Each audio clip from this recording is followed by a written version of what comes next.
The breakdown of the approved 18.7 million loan as per the offer letter was as follows.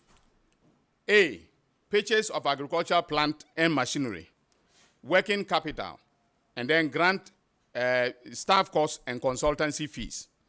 As part of the pre-disbursement conditions of the loan, Wotomi Farms Limited was to do the following among others.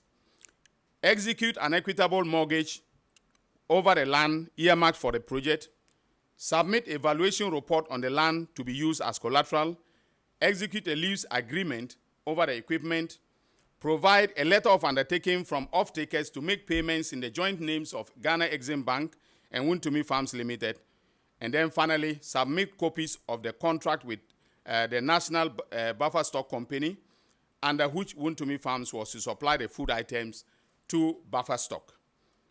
IESO Agribusiness Consult, a company specialized in investment advisory services, consultancy and training and development, was contracted by Exim Bank and assigned to Wotomi Farms Limited as a consultant to the project.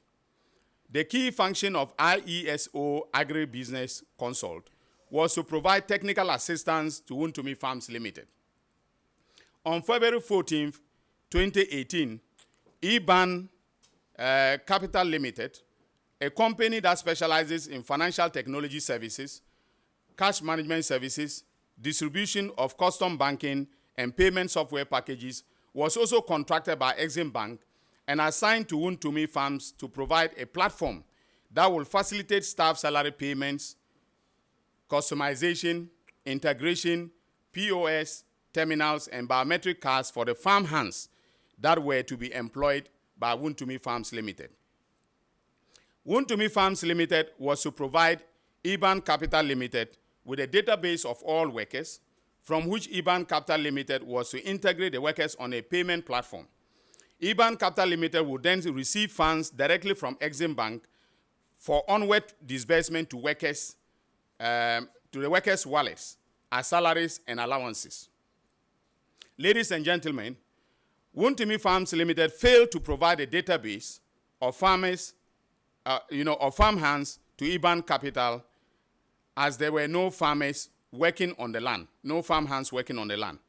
According to witnesses, Chairman Wotomi, as CEO of Wotomi Farms Limited, insisted and put pressure on EBAN Capital and Exim Bank to transfer the 400,000 meant for the workers to Wotomi Farms Limited on the basis that the youth who were involved in Galamsey were not used to complex electronic payment systems and wanted to be paid in cash.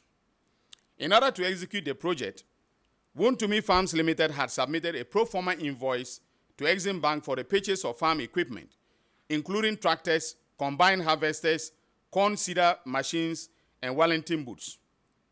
The invoice was submitted on December 15, 2017 as part of the loan application process. Subsequently, Exim Bank demanded proof that the equipment has been purchased.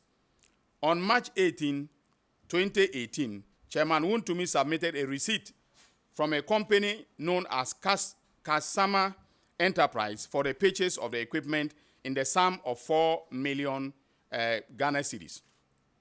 However, and this is where it gets interesting, the equipment purchase as shown on the receipt included bulldozers and excavators.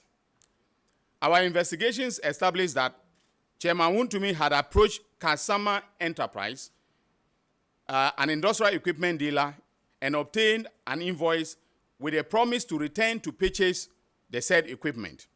He never went back to purchase the equipment. Instead, and this is where the criminal enterprise began, he forged the invoice he obtained from Kasama Enterprise by removing the word invoice and replacing it with receipt.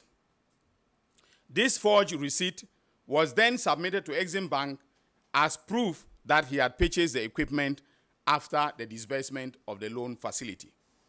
The owner of Kasama Enterprise confirmed to investigators of the Economic and Organized Crime Office that the only document he issued to Wotomi Farms Limited through Chairman Wotomi was a pro forma invoice and not a receipt.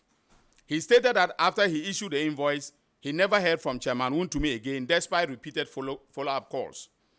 The forged receipt submitted to Exim Bank suggested that Kasama Enterprise acknowledged receipt of the sum of 4 million Ghana cedis for the purchase of earth-moving machines and farming equipment.